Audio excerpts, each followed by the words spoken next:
I applaud Coach Mack, who I think the world of, and he's a terrific coach and a fine group of seniors that represented Louisville in fine fashion. I remember Dwayne Sutton. It's amazing what these college years do for. I can remember him playing with the Tennessee Travelers, and he was a wispy 6'7", maybe 200 pounds. What a good-looking man he has become, and a really good basketball player. I thought we were in good shape at the half. We never turned the ball over, and we have 7 first-half turnovers, 16 for the game, which negates our play on the perimeter where we thought we had to. They shoot the basketball, so well, and we limited them to 2 made threes at the half, but we shoot ourselves in the foot and kick it 7 times, which is just unnerving.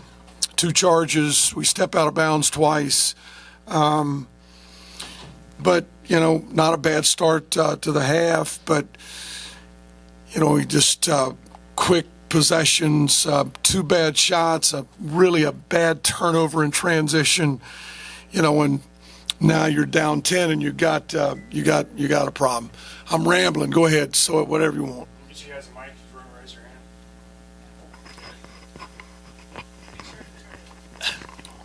Mike, like you said, you're right there at halftime, tied with the number 11 team in the country. Did they make adjustments on you defensively and offensively? Did their defense do certain things to make it a tough second half for you, shooting-wise? I think there was more of a conscious effort to throw the ball in the post to Enoch. They took Enoch out of the post and played Sutton at the 5 with Noora and a couple others.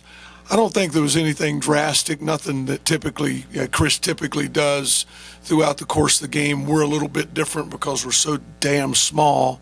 I just thought, you're on the road and unbelievable environment and great fan base, and they amped it up a little bit, and we didn't respond quite as well as we needed to. Mike, Landers has been one of the best freshmen in the country. As he's gone through this rough stretch, what's been your message to him in terms of the shooting? Just hang in there. Don't turn down a good shot. If you turn down a good shot, I'm going to take you out of the game. I'm not going to take you out of the game for missing a shot, but had a tough night. Louisville, Chris Mack and that staff are really good coaches. They're going to scout the fire out of the Hokies as we do them, and they can put a Sutton on him. They can put a big strong athlete on him, and he had a hard time getting to some spots that he typically does. But that's the only message I've had for him, Aaron, is just continue to play, continue to be aggressive, continue to do the things that make you a great player. But that's it.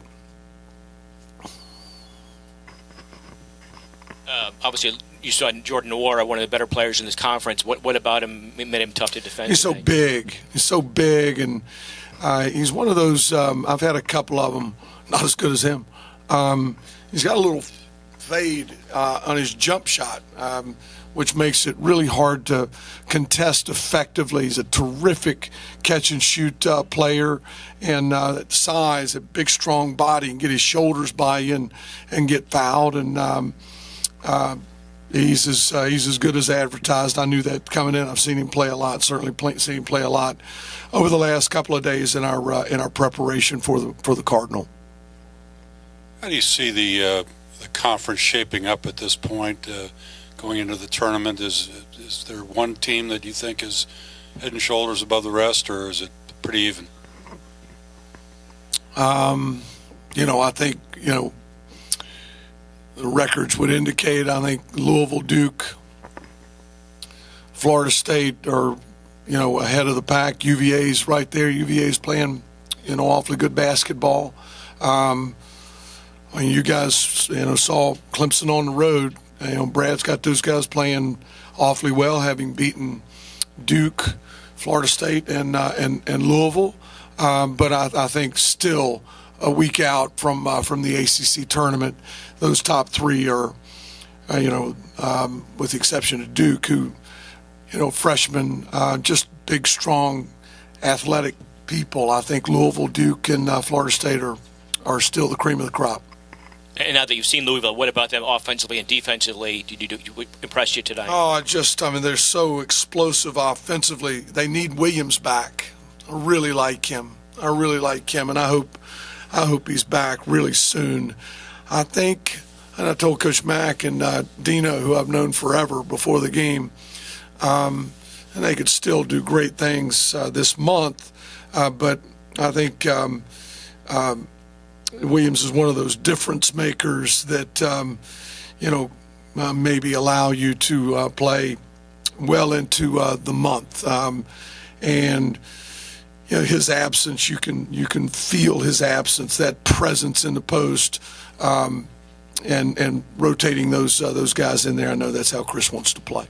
Your team obviously were so impressive in January, off to a really good start in conference play. Now you're sitting here having lost 9 of your last 10. When time's running out in the regular season, is it mystifying to you this turn of events, or did you kind of figure with a young team it was I don't know that I'm mystified.